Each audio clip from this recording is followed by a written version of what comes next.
46 na taong kaakibat ng mamamayan tungo sa pagkamit ng tunay na kapayapaan at kaunlaran serves as this year's theme of the 43rd Infantry Research Battalion during its 46th founding anniversary celebration on March 15, 2023 in its headquarters at Barangay Magsaysay, Lope de Vega, this province. The event was graced with the presence of Colonel Erwin Romel Lamzon, Philippine Army, Assistant Division Commander for Service and Retirees Affairs, representing 8th Division Commander Major General Camilo Ziligayo, the guest of honor and speaker, Colonel Efren Morados, Commander 803rd Infantry Brigade, Lieutenant Colonel Manuel B. Degay Jr., Commander 43rd Infantry Battalion, soldiers, members of MTF-LCAC, PNP officers, civilian stakeholders, invited guests, visitors, and peace builders.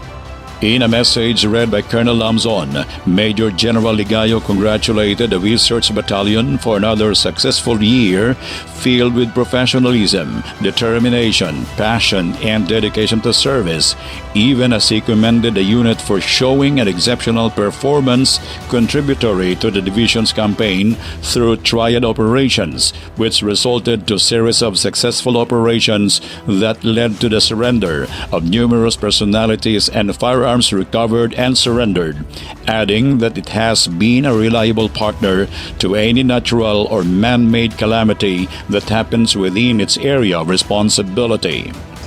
Congratulations for another successful year. Also, you manifested an exceptional performance contributory to the division's campaign through triad operations, which resulted to series of successful operations and led to the surrender of numerous personalities and firearms recovered and surrendered, and has been a reliable partner in making this part of the island resilient, stable, and conducive for peace, security, and development. Tunay lamang na nagpapakita ng ating kasundaluhan ng Research Battalion ay buong puso na isinasabuhay ang maging isang world-class army that is multi-mission ready. Nagbago na po kasi kami. Dati, source of national pride lang. Ngayon, multi-mission ready, cross-domain capable. O yan. He specifically noted the big role played by the peace builders who tipped critical information that without it, the Army would not have done what it has set to do in the Visayas region and in northern Samar. And I would like to make emphasis doon po sa mga peace builders natin. Kasi sila po talaga ang sabihin pa natin, tipping point in our campaign. Because without their help, without their critical information, we would not have done what we set ourselves to do here in Eastern Visayas, specific to Northern Samar. Major General Ligayo also lauded the men and women in uniform, non-commissioned officers, key officers, and Lieutenant Colonel Manuel B. Degay Jr., the battalion commander, and challenged the unit to continue performing their mandate, fulfilling their missions, and serving their areas of operations to bring peace to the people.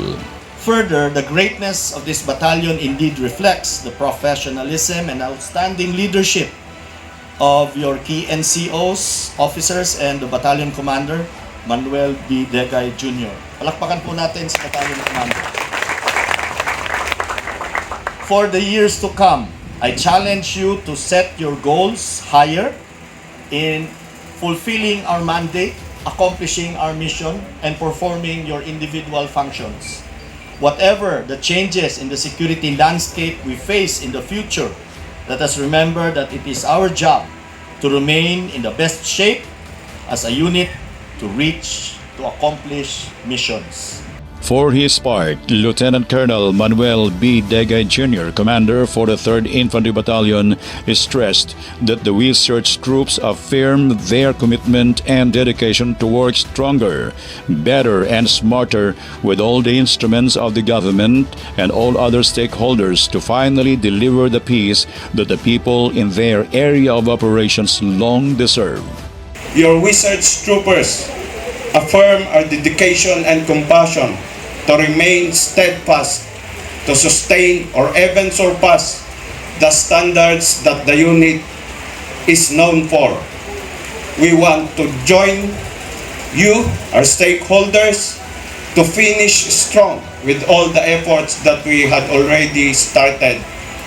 And before I end, let me again express the unit's gratitude to the following: to the previous leadership and our current commander of the 8th Infantry Division, Major General Camilo Z. Ligayo, Philippine Army, as well as to the previous leadership of the 803rd Brigade, which is currently led by Colonel Efren F. Morados, for the wisdom, guidance, and continued care of your research troopers. To all the chairpersons at different levels of the task forces to end local communist armed conflict, for their passion and dedication in the interventions implemented to address the primary and secondary issues of the communities that are being exploited by the CPP, NPA, NDF, especially at the geographically isolated and disadvantaged areas. To the various stakeholders as well as to our comrade in arms from the uniformed services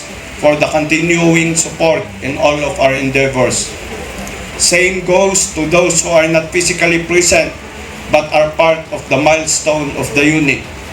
Our cadres supervising our CAFGOs in the forward deployed detachments, and our deployed troops conducting mobile community support and sustainment at vulnerable recovery areas.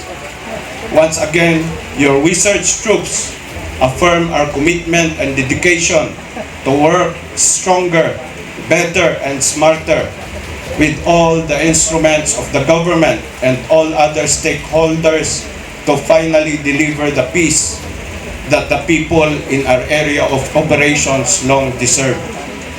Mula noon hanggang ngayon, ang inyong research troops ay mananatiling taas noo kahit kanino.